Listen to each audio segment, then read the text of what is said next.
Hey guys, Bart here, TST Industries Garage. Check it out.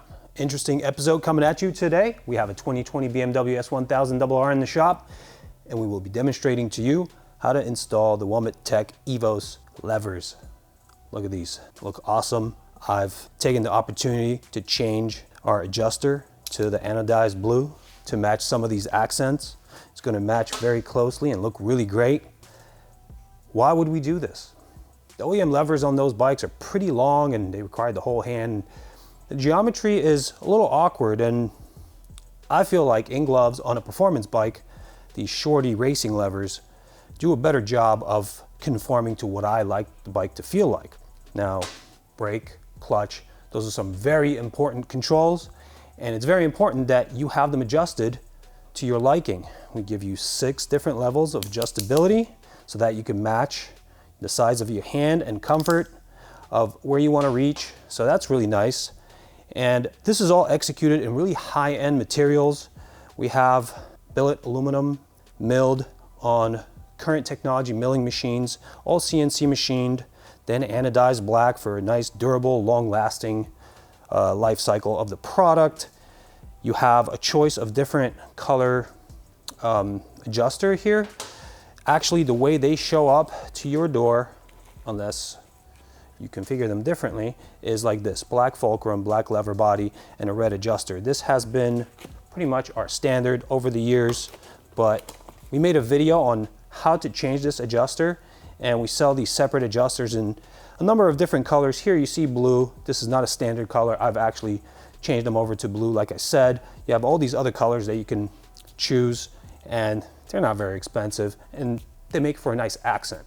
So I'll mention a couple things about Womet-Tech, the producer of these components, and then we could jump on the bike and have some fun wrenching on it. To the right of me, left of your screen, you can see a whole host of different components made by this company. They have a number of great race engineers. They own this bike themselves and they race it. They've sponsored teams in BSB, Moto America, World Superbike. Now they have a team in Le Mans. They really know what they're doing. I feel like it. Check out these case covers. Really serious stuff. Nice thick material. We've actually crash tested some of their components on our bikes, and they really do the job that they're made to do. Here you have a gauge cluster cover. Here is a 2-point connection frame slider kit. Really nice materials, really nice execution. If you like what you see, check out tstindustries.com and follow these steps for how to install these components. We are going to begin with the brake side. On this side, we will need a 10mm socket and a flathead screwdriver.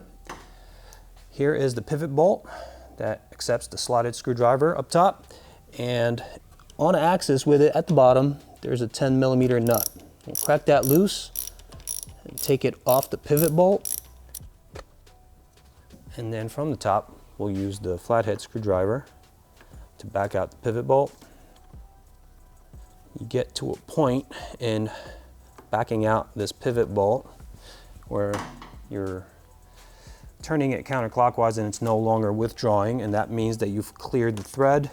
Now I'm gonna hold the lever here, take out the pivot bolt, and making sure that I don't damage the reed switch for the brake, I'm gonna gently remove this from the master, and the switch is somewhere back there. There it is, okay. So it's just a consideration to make sure on the way back in, you get it around the switch first, and then get your pivot bolt aligned. Now, before I go and assemble anything onto this, I like to clean up my mating surfaces in case there's any road grime or anything like that in there. I also like to put a little bit of grease in there. Now this is just a tiny little bit of grease. This just makes the articulation of the components here easier. I also like to put a little bit of this grease on the tip of the master piston. And then we'll grab our new brake lever. I think the trick here is to align the mating component for the piston first, and while making sure that we don't get it too off axis, get the pivot bolt hole aligned. I'll grab the pivot bolt, fit it through there, and this requires a little bit of finessing of the lever against the spring force. And I'll engage the threads. Once the threads are engaged, we could screw this all the way down, bottom it out, and after this is bottomed out, we'll replace the nut from the bottom.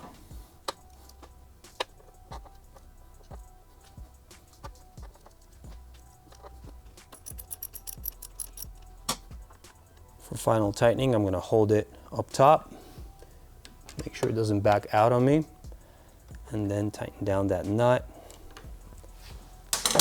And that's pretty much it. Wow, that feels great.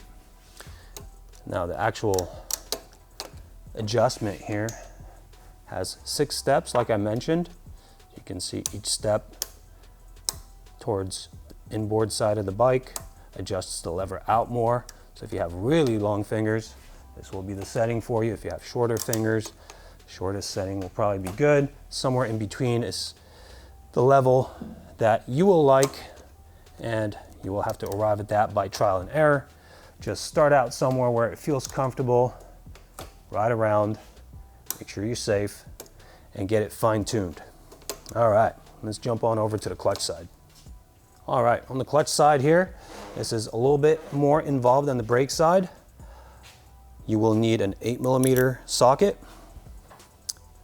T30 star or Torx bit, and depending on how tight your cable adjuster is, you may need something to loosen it. On this particular bike, it's pretty loose, so I'm just going to use my hands on it.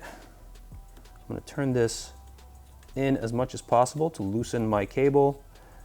Just have to make sure that I have alignment between the 2 slots here that enable the cable to come out. See that here? The adjuster and these 2 nuts are aligned like that, and then the cable will be able to come out. This is not entirely necessary for the installation, but I'm going to do it anyway because it'll help me show you guys exactly what needs to happen here. I will remove the perch from the bar so that I could spin it around and show you guys details. I think it does make this whole installation simpler. So if you're okay doing that, you can go ahead and take this off. I'll make things simpler. Now I did mark the bar before during a test run at this installation, so I know where to put it back to. This does rotate, and taking the guessing game out of reinstallation is a pretty good idea. So I used a little paint marker to give myself a dot on the mating components. All right, we have this guy out. I'm gonna spin it around here and show you guys this cover. It covers the switches under here, and it slides in to the perch. We need to withdraw that. It has a little clip here that disengages it, enables it to get pulled back. It does slide in over the slot in the perch, so we do need to get it outboard, kind of perpendicular to the center plane of the bike, and that makes it really easy, prevents any damage. Now we will need to crack this 8mm nut loose. Okay, once it's loose, the entire pivot, bolt, and nut assembly starts moving.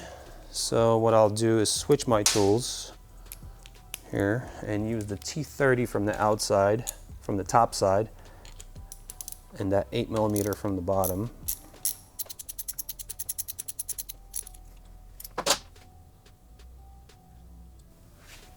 Once that nut comes out, this is pretty easy to disassemble. It just pulls out. Now, this entire lever comes out, but we have to be careful not to damage these switches here. There's a dual switch setup, as you can see here. You need to move this in the perch in a way that will enable us to take this cable out, and maybe you guys can see here, but my adjusters have moved, so I need to get them back to aligned position. All right, now that we've taken the lever and cable out, it's pretty simple. Remove the cable from the lever. We'll grab the Womet-Tech lever. As you can see here, the hole is much larger than this hole, but the good news is Womet-Tech guys provided us with this bushing that makes the hole the right size. I'm gonna grab a little bit of grease, get that in there.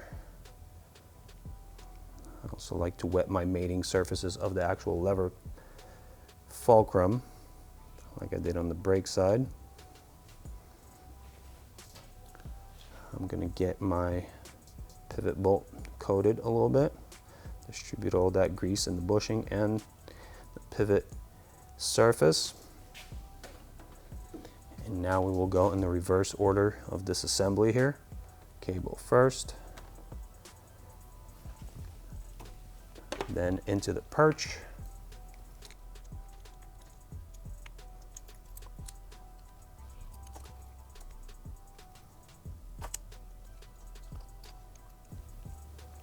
And there it is, we're back in. I'm gonna put my pivot bolt through.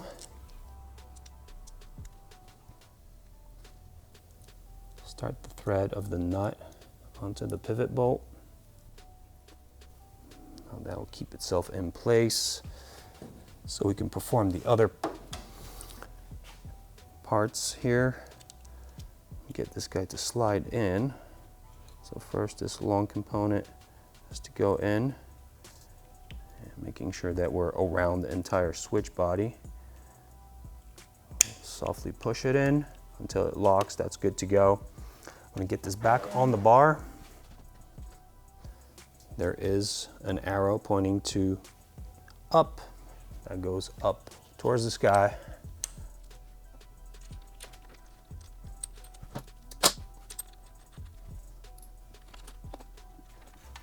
Now these perch bolts are made of steel and they are M6, so they should be tightened to about 8.8 to 9 foot-pounds of torque. Get them aligned, snugged up. We'll worry about torque later.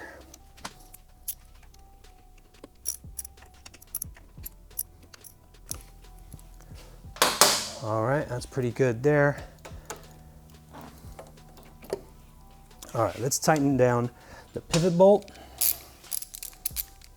And make use of an 8mm socket here from underneath.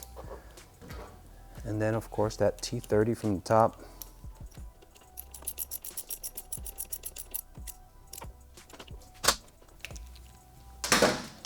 All right, quick test, making sure we're not binding anything. All right, let's go ahead and adjust our clutch. This should be done to your specifications in your owner's manual. I typically like to leave a little bit of play, making sure that at full lock each way, we're not actually pulling on the clutch, exerting any pull force on there. Here towards the right, it actually tightens up a bit, so I need to loosen it up just a little bit. There we go. That's pretty good. I'm gonna lock it down. And once again, we need to consider what the proper feel is. So this is very different for different people. I tend to like them way far out, but choice is really up to you. Adjustability is built in. You can have some fun riding around and dialing it in, and then you'll be comfortable riding around. Anyway, I'm pretty much done here. This is good to go. I'm really happy with it. I'll go ahead and torque this after I'm done with you guys here. If you like what you see, if you like any of the other components, please check out tstindustries.com. We have a bunch of parts for this bike and other bikes you may have. Designed a lot of our own parts as well. We will be launching some components for the tail end of this bike pretty soon, so check that out. We'll also have videos for that. And thank you for watching. We'll see you at tstindustries.com.